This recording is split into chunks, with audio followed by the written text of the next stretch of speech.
Hello, welcome to the first video in a series of videos that we're calling the Rule of the Week.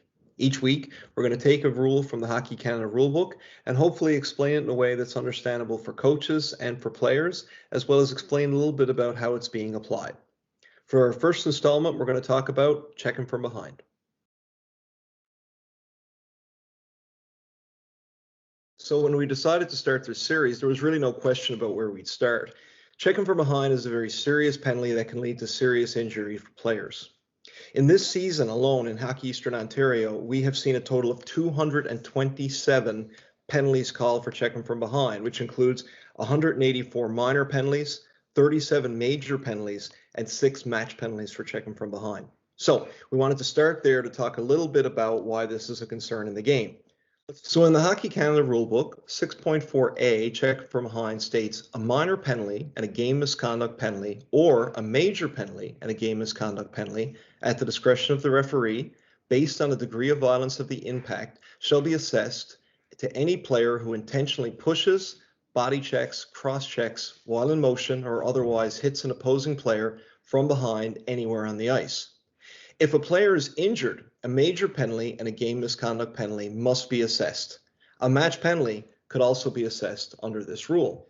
So a couple of things to note here. First, the degree of impact. You see that in bold on the rule. That was just changed this year to allow referees to use impact as a determination for whether a minor or a major penalty should be called for checking from behind. In case of a minor penalty, it should be assessed when the degree of impact is considered minor or mild. Typically, this occurs when a player is close to the boards and is able to protect themselves with the boards, or in an open ice hit in the same way. A major penalty is assessed when an injury occurs, regardless of the degree of impact of the hit.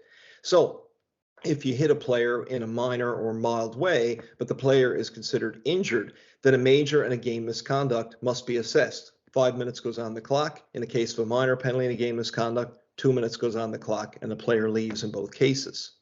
So another question, and we get typically asked, is what constitutes an injury? Appreciate that the referee must make a determination of injury at the time of the play. So there are many cases where a player appears to be injured, they're down on the ice, they need assistance in getting off the ice, but then they come back in a couple of shifts later. In some cases, the referee will assign a minor because they don't believe that there's an injury present. And in other cases, they will assess the major in a game because they feel that an injury has occurred. This is a difficult situation for everybody. And unfortunately, there really is no other way to make the determination other than at the time that the play occurs, the official makes a judgment call on the ice. Rule 6.4b, checking from behind, says when a player is high-sticked, cross-checked, body-checked, pushed, hit, or propelled in any manner from behind into the boards or goal in such a way that the player is unable to protect or defend themselves, a match penalty could also be assessed under this rule if the referee believes that there was a deliberate attempt by the offending player to cause injury to the opponent. The key component for a match penalty, for checking from behind, is a deliberate attempt to injure, or if a player is checked into the boards, propelled, or pushed into the boards in a way that they're unable to protect themselves. This typically occurs when a hit occurs 2-3 feet out from the boards and the player is unable to get their hands up to protect themselves. It should be pointed out that just getting your hands up may not be enough to protect yourself. So a player can get their hands up at the very last second but is unable to absorb the hit in that way. In this way, it's still a match penalty. A particular note for match penalties is there doesn't necessarily have to be an injury to occur for a match penalty to be called. Here are a couple of examples of match penalties that we've seen in HEO over the last couple of years. You'll see the distance the player is from the boards, about a couple of feet. He's hit here in a way that he's unable to protect himself, and therefore a match penalty would be called on this play. In our second video, we'll show you another checking from behind that is also considered a match penalty.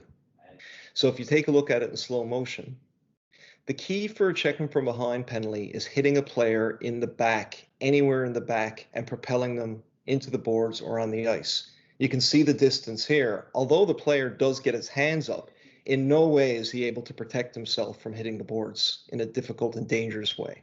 In this last clip, I'm going to show you a video that Hockey Canada released and also explains what a 2 and a GM is for checking from behind. An open ice hit from behind must still be penalized. We cannot substitute other penalties, such as charging, in these situations. A minor penalty plus a game misconduct penalty would apply in this situation. I hope this video has been useful in explaining these penalties. Remember, a player can be assessed a 2 in a game, a 5 in a game, or a match penalty for checking from behind. 2 in a game occurs when there's mild impact, the player is tight against the boards, there's no injury on the play, or it's an open ice hit which doesn't require a 5 in a game misconduct. A 5 minute in a game misconduct is an automatic penalty when there's an injury on the play. It can also be called based on the degree of impact of the hit, how far the player is from the boards, etc.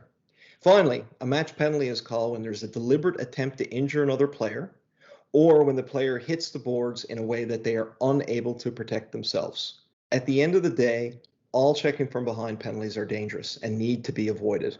Anytime you push or propel a player from behind, it puts them in a dangerous situation where they can injure their head, where they can injure their neck, or injure their back. This is very serious and can lead to serious injuries. No one in our game wants that to happen. Remember, the onus is always on the player laying the hit to not hit the player in the back.